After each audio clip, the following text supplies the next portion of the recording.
Warning: this podcast contains spoilers for upcoming projects.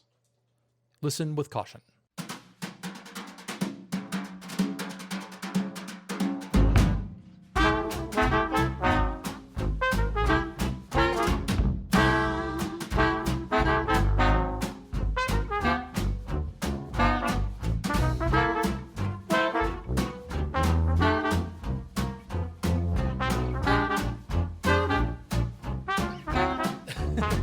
Literally like on a conference call until like 2 minutes ago. So It's like, where am I? What's going on? yeah, I gotta switch from like sysadmin mode to like podcaster mode all of a sudden. Hello and welcome to Behind the Locked Doors, a podcast where sometimes Scott doesn't think of a joke to have for this part of the session. I am Scott Paladin. I am working on a horny werewolf audio drama called It Takes a Wolf. My name is Sam Stark. I'm working on As in West, which is a spin-off of Unspeakable Distance. I'm Jack, and I'm also working on As in West. And I'm Mike, aka Interiority, and I'm working on a sci-fi audio drama called Sundered. Awesome. So we will start with, as always, with our updates and how we did on our homework. I believe my goal was to have to either get close to or finish episode 8 of mine scripts, which I managed to do. I'm about a grand and a half into episode 9 as well, which is the last You're trucking. the last episode. Oh my God. Very strange. Amazing. Yep. So that's how I did. You did great. Yeah. Sam, how'd you do? Yeah, let's talk about our homework, and then I will take up most of the podcast talk. No, I'm just kidding. The homework was amazing, though. Jack and I got together yesterday and talked through, just hashed out like the next 2 or 3 episodes, and did some character work. And Jack sent me what episode did you write? I can't remember. You did 3. Well, we We're on keep 2. like 2? the numbers on the like spreadsheet don't match the numbers of the episodes because there are 2 pilot, like first, second part, whatever. It's episode 2. The script I gave you was episode 2, and what I gave Sam was like a very condensed. Like, here's all the bullet points we wanted to hit. I've hit them all, but there's absolutely not a scrap of, like, filler anywhere. It is, like, just the barest bones of what we wanted to put in there.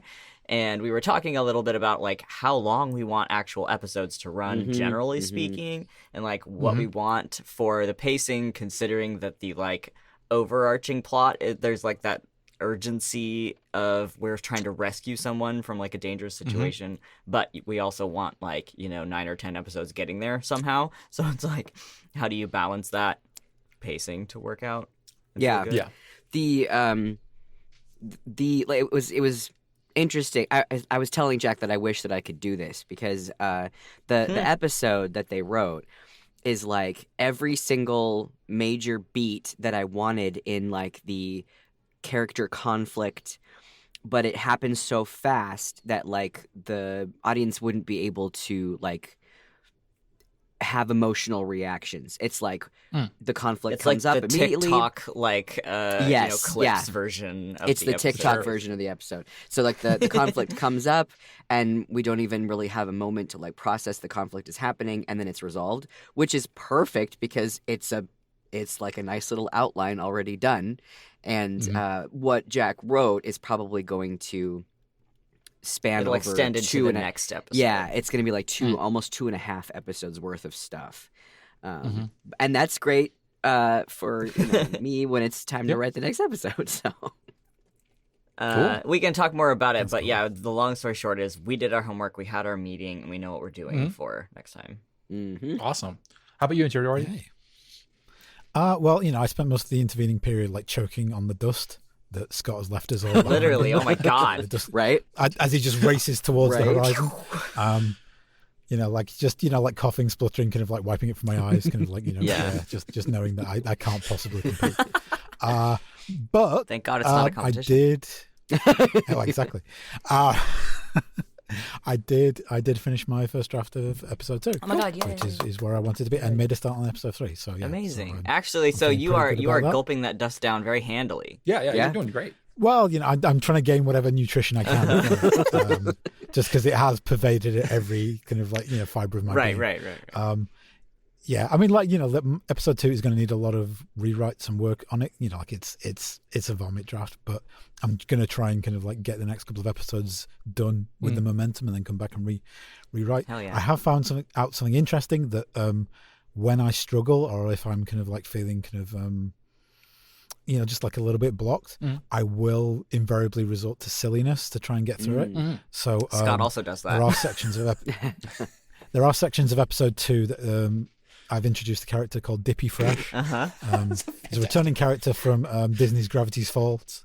Obviously, I'm going to have to enter into negotiations with Disney in order to license this. Well, it's nice knowing you, Mike. Right? Yeah, exactly. Yeah, so it may kind of put the release date of this series out by a couple of decades, but. It was my way of getting through a scene. If it was just getting too tense or too serious or whatever, Dippy Fresh would turn up and give everyone a rad high five, and I seen that really worked to just get me over the hump, get you unstuck. And move on to the next scene.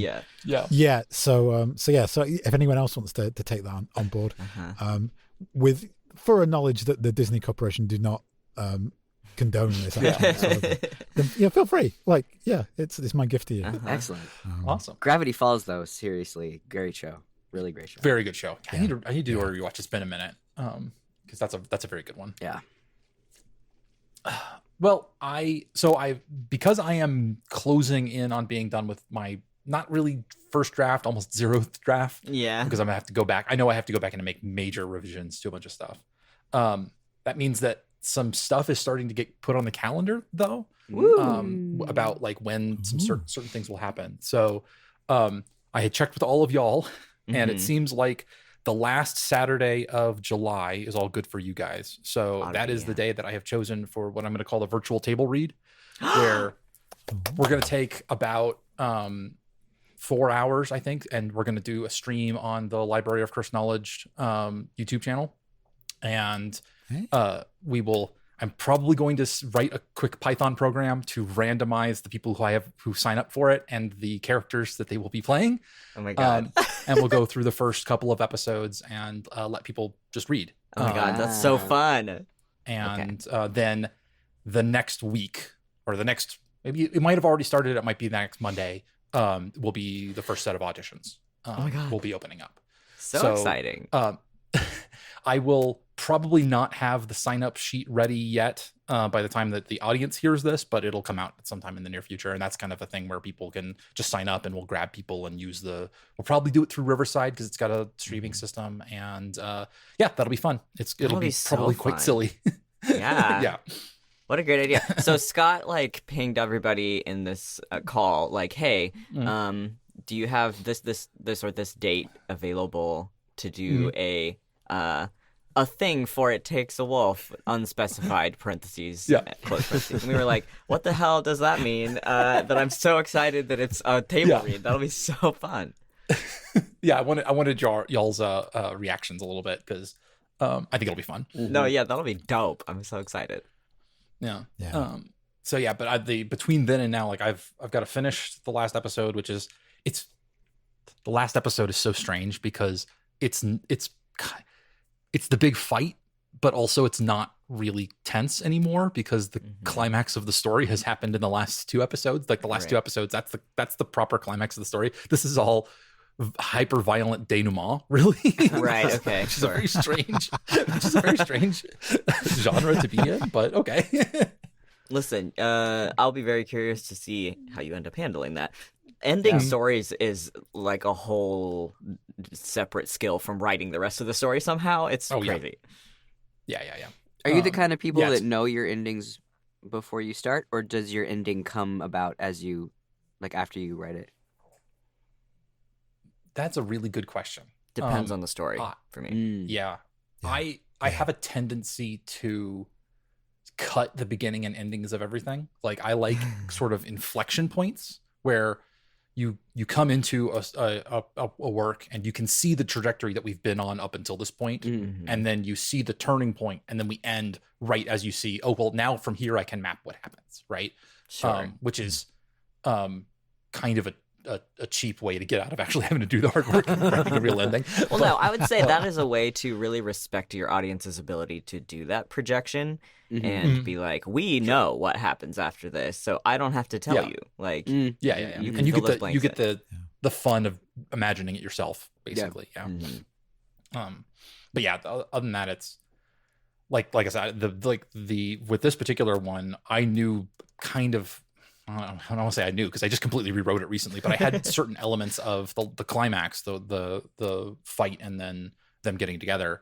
That was all mapped. That's all in my head. And then I knew after that, I'm like, well, they're going to go kill a bunch of people at the end of this story because that's how it's going to end in a big, giant, violent bloodbath. I don't know anything other than that. It's like we had the like sexy Mr. and Mrs. Smith episode, and now it's the music video for oh my god, what's the song that I'm thinking of? It's that Caravan Palace song where they go into the club and kill everybody. Oh, yeah. Something killer.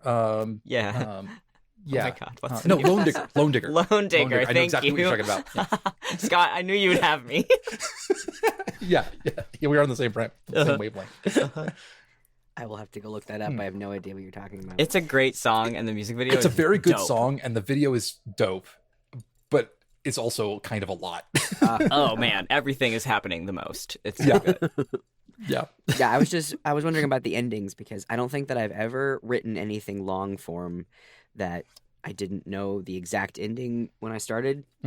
Interesting. And I think it really helps me as a really out of control discovery writer because I know the ending and I know where everything's going to end up. And so there is an end in sight for me, even though I will keep adding and adding and adding and adding to it happens when I do like short stories and novellas. Notoriously in my writers group, I turned a prologue of something into an entire book in and of itself. So it's nice to have an ending in sight when I start something. Well, so you're like, maybe someday it will be over. Exactly. It also can very much depend on what you mean by ending. Do you mean, like, do you know where kind of all the parameters of the various characters are going to be, or do you know like what that last scene looks like? Yeah, and that's two different questions. And that is that's the conundrum because what I mean by ending is I know the last paragraph of the book or I know the last line of the script. But that does not mean that everything that I thought was going to be in place when that paragraph happens is going to be in place. So, yeah. There's also the question of, so there's like, I place a lot of importance on first lines. Like if you don't have a banger first line for something, then it becomes much harder to write the rest of it. Like, you know, having a really good first line for the episode, a really good first line for the series, especially like the very first thing that gets said in it is really important.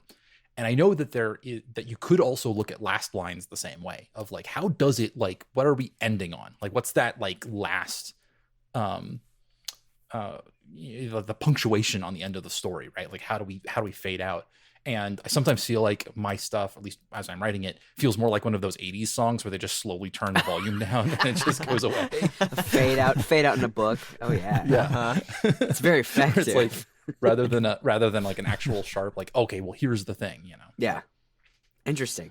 It's lovely when I come in here and talk to you guys and everybody's just like, well, I do it this way and I do it this way. And I'm like, dang, because sometimes I cannot wrap my head around some of the stuff that you guys, or like the ways that you guys do things. It's so fascinating to see how everybody's brains work. Well, and Scott, it's funny that you say that because I feel like I have like read enough of and performed enough of your scripts now to be like, which ones are you thinking end with you turning the knob down? Because I feel like a lot of yours do have like sort of a definitive stop point.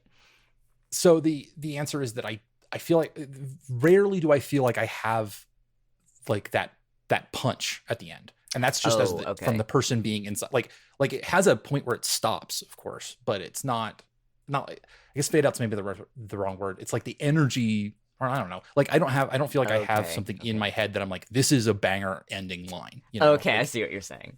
Yeah. The way that I do, I often think of my first lines as being like, I will look at it and be like, yeah, that's a fucking banger. I like that. Yeah. Okay, I see what you're saying. Mike, do you have any input on how you feel about endings? I was just thinking, like, I've kind of come at it a couple of different ways in the things I've made up to this point.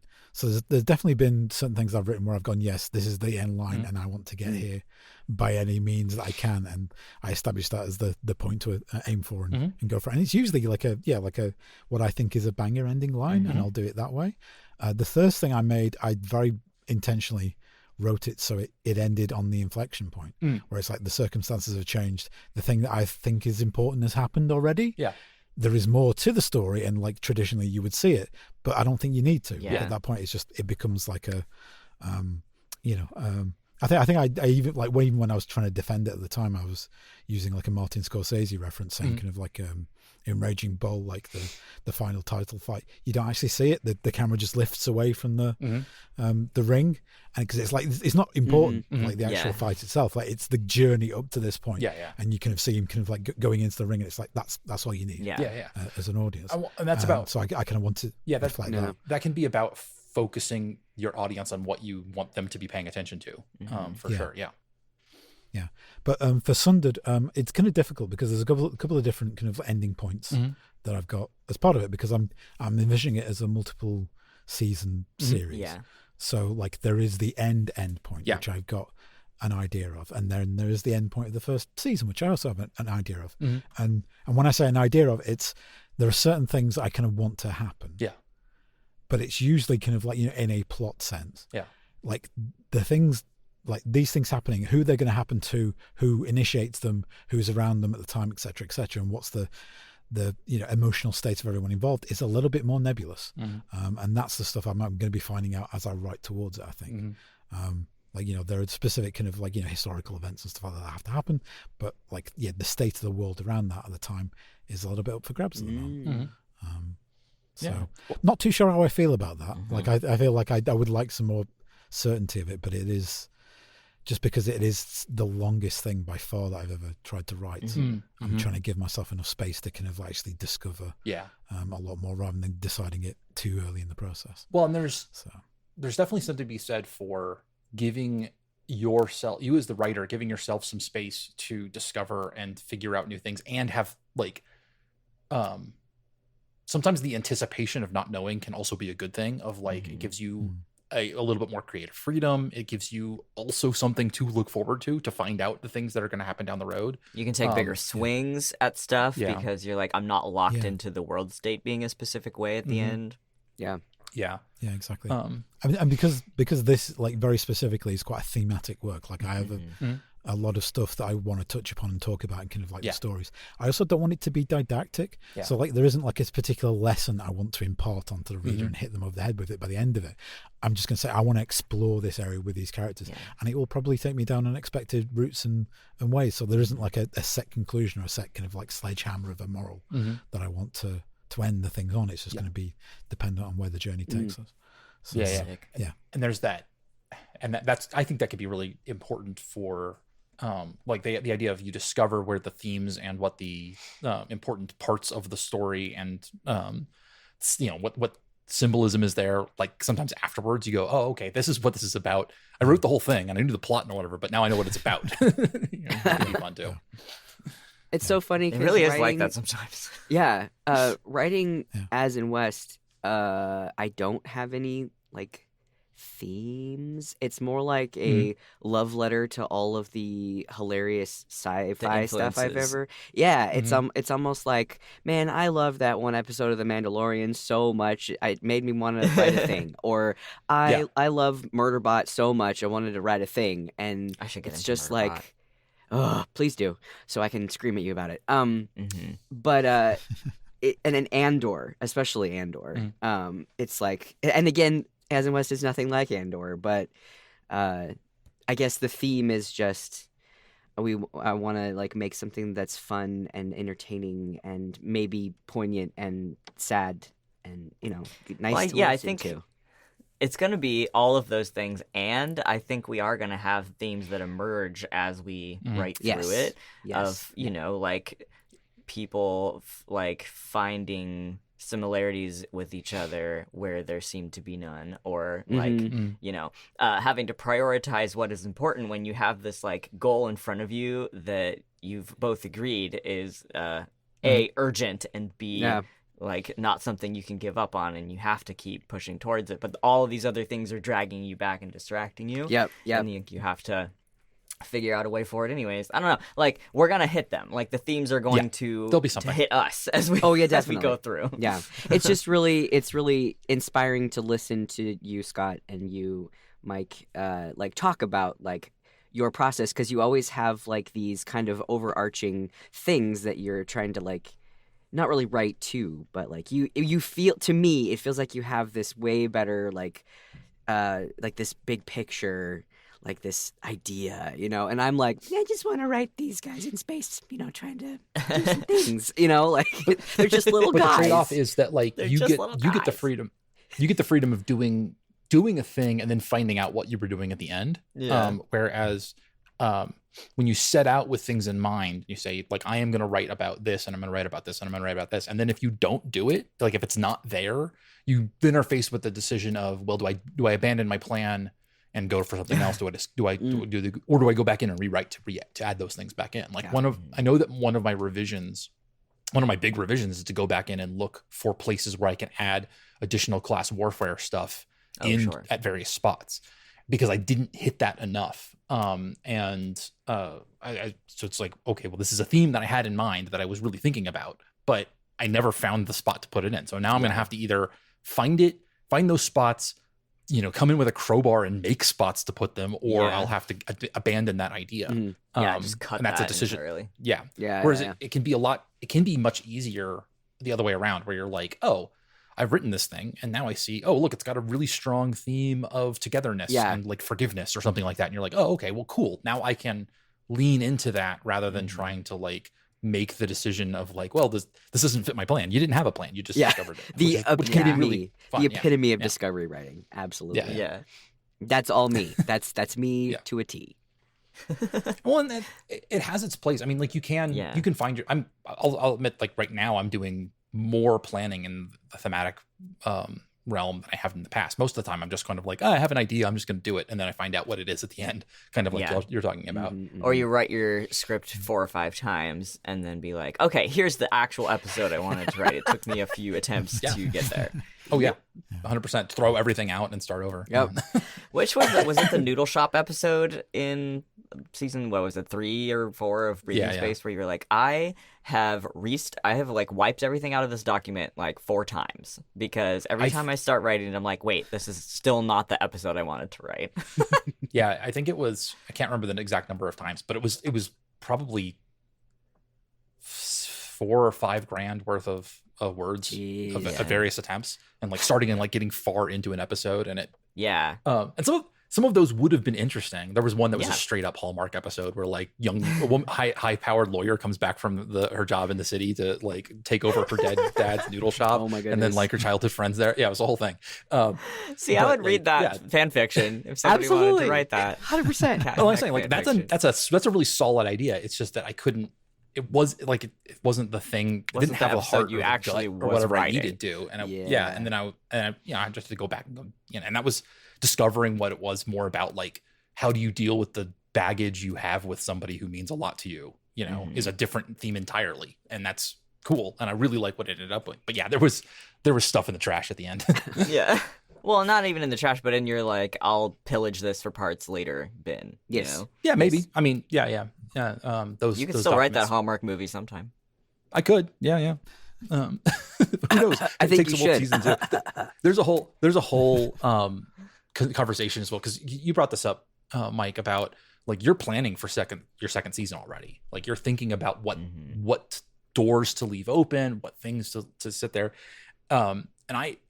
Whereas like It Takes a Wolf, particularly the story that I have laid out here, it does not have a continuation as far as I can tell. Like I can't, not like I say I can't, but like I was thinking about that the other day. I'm like, I'm on to the end here. Am I thinking what do seasons 2 and 3 and whatever look like?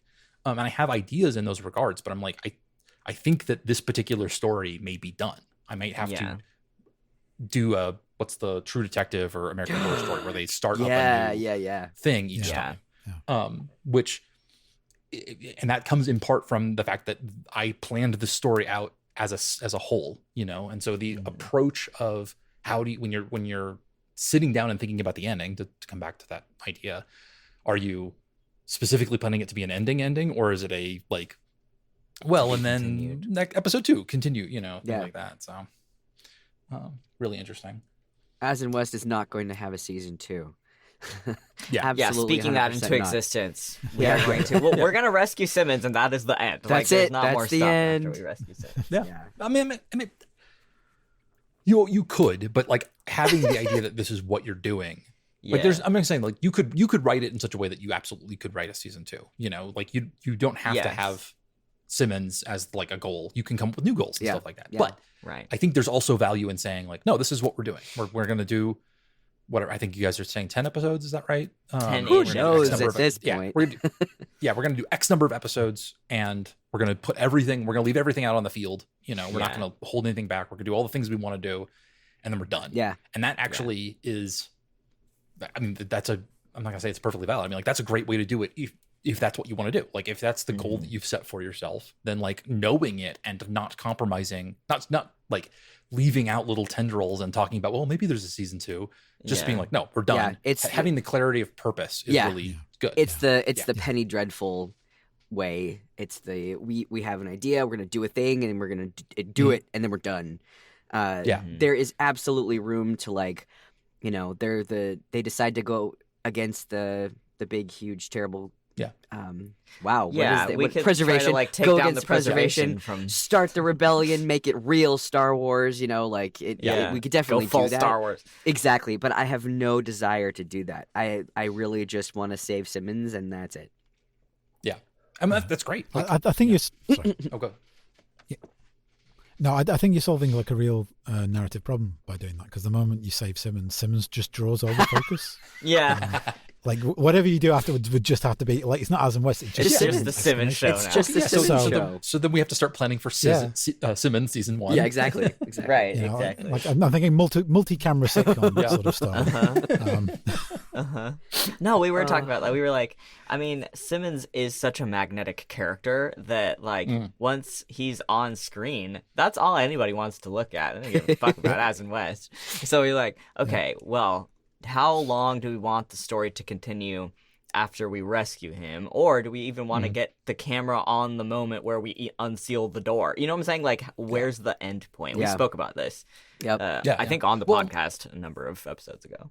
Well, like that reminds me a lot of like The Martian, right? Which is this long meandering story that's all about like, how do we get this guy home? And I mean, the parallels are there. But like the moment that like he's on the ship and like the plan has worked, it's like, okay, we're done. Like, that's it. That's what we came to do. Like we can just walk away at this point.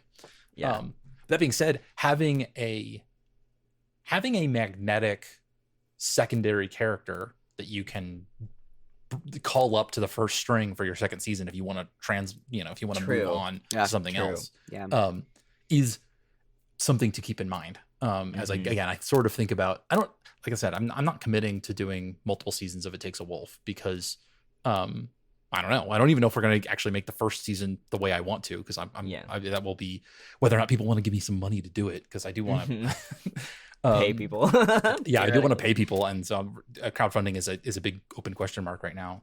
But if we were to go on to it again, if I'm thinking that the current story is done, which it really feels like it is, like those characters kind of have their moment.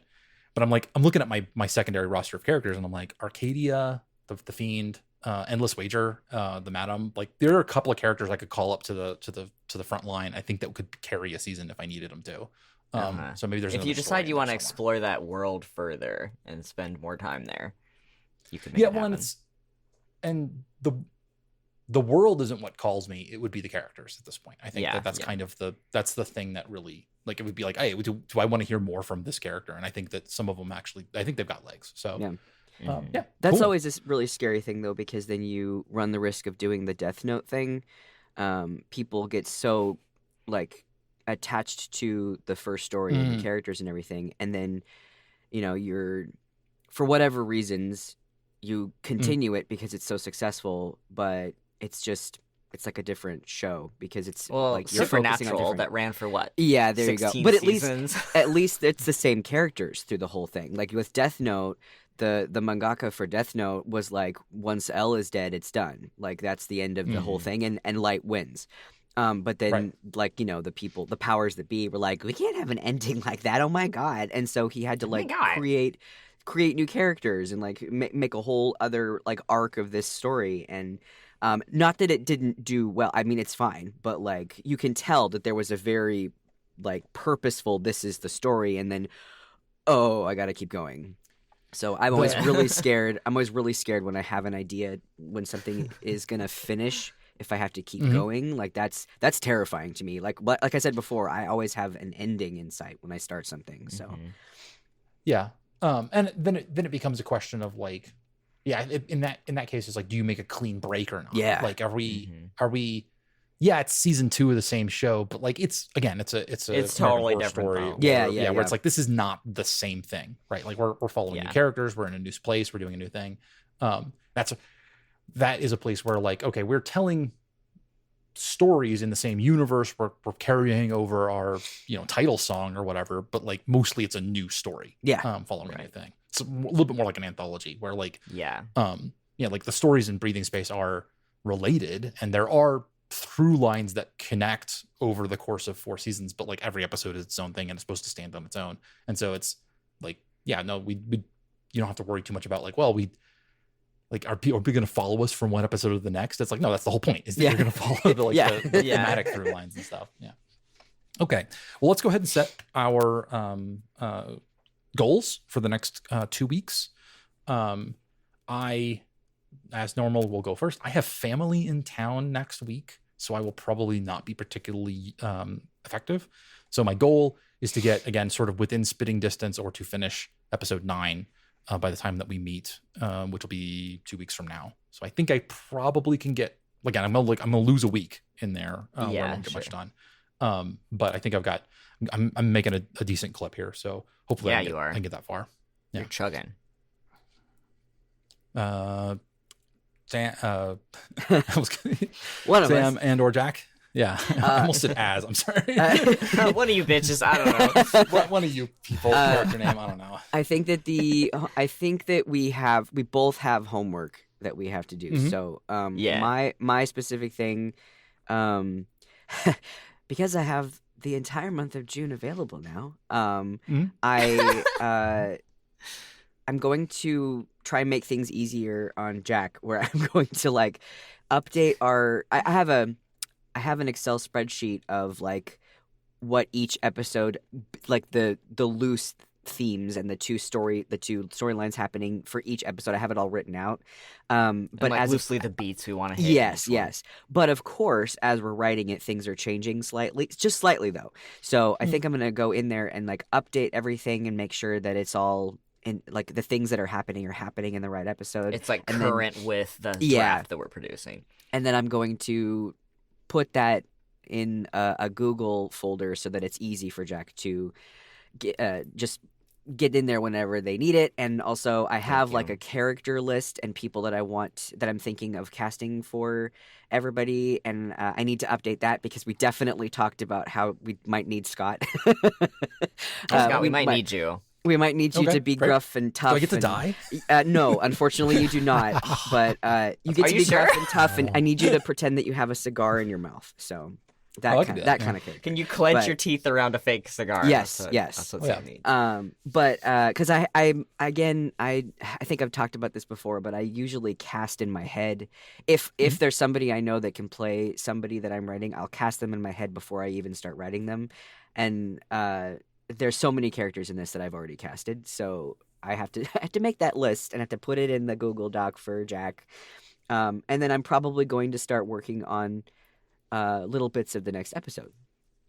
You have to write me the beginning of this episode too. That's true. I have to write our hilarious AI bot and our poor on vacation but now not soldier having a meeting with your boss. Mm-hmm.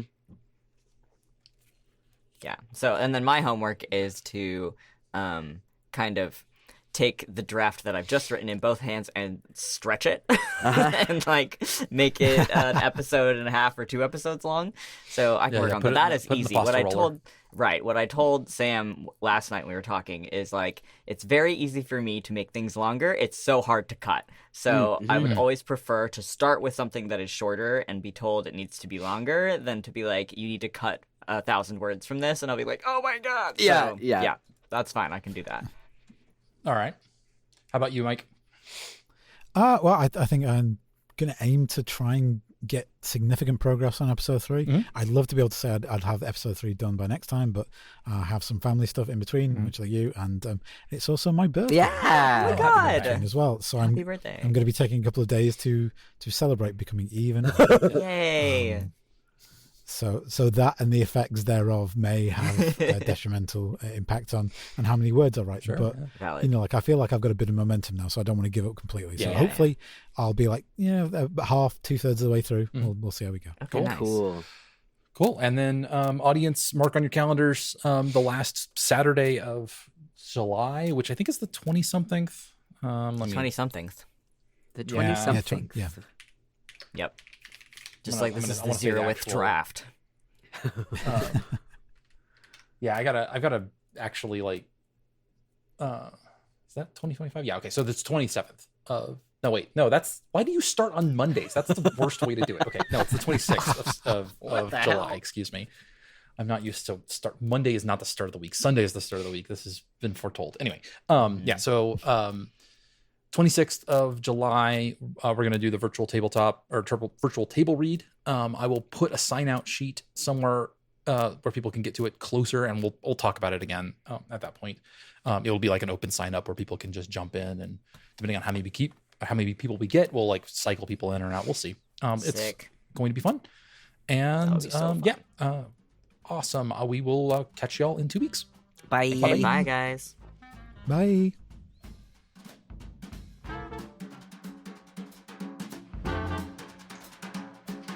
You want to bark into the microphone? You want to bark into the microphone? No? Okay. Well, that's all right then. So thanks for joining us this week. And if you want to learn more about the podcasts and projects and all that stuff, then you can head over to www.library.horse. Or if you want to give us a little bit of money, help us make these things, then go to patreon.com/cursed knowledge. You don't get anything for it. You just, put some green in our hands so that we can make some projects. Anyway, later.